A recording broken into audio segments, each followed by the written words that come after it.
Complaints from residents that the stink created from the project was making them sick. A federal agency is stepping in. Joe Capasso explains why the project may come to a halt.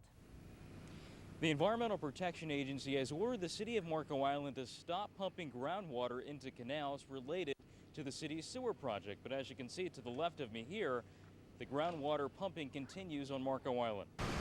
A lawyer that represents the city says they will continue pumping despite an order from the EPA to stop. The city has had the proper permitting from South Florida Water Management for months, but now that may not be good enough. The EPA says more water quality testing must be done. Groundwater containing sulfide compounds must be removed from the ground to install new sewer lines. The groundwater is then dumped into canals. Some well-known anti-sewer advocates say they believe the EPA's interest came from a number of complaints from residents about the possibility of water pollution. It is a process that needs to be monitored. The EPA obviously is beginning to see that. On Marco Island, Joe Capasso, Wink News Now. The city of Marco Island a fine of up to $10,000 every day if they continue to pump water without the proper permits. The holiday and more importantly, do city crews have the proper permits to do that? It's a question that's surrounding a somewhat controversial sewer project in one Southwest Florida city. And home prices may be low, but illegally pumping water into some of Southwest Florida's canals.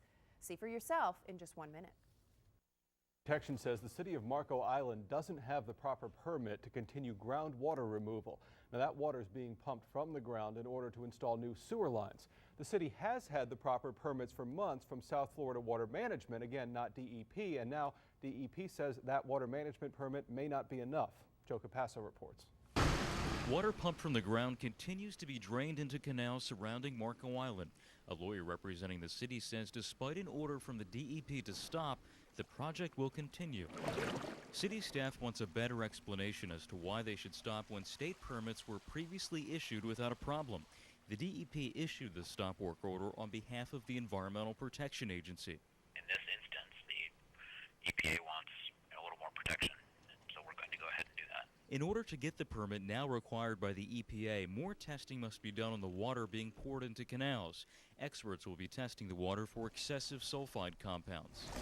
I'm just glad that somebody has finally become involved enough to take a long, hard look at what's really going on down here. Opponents of the island's septic tank replacement program say they've stirred the EPA's interest. I've been sending photos and videos of the entire dewatering project to the authorities all over South Florida. There's no proof what city crews are pouring into canals is dangerous. According to a DEP spokesperson, the EPA just wants to play it safe. I'm hopeful that we get some resolution to this. The quality of the water on Marco Island is at stake here. On Marco Island, Joe Capasso, Wink News Now.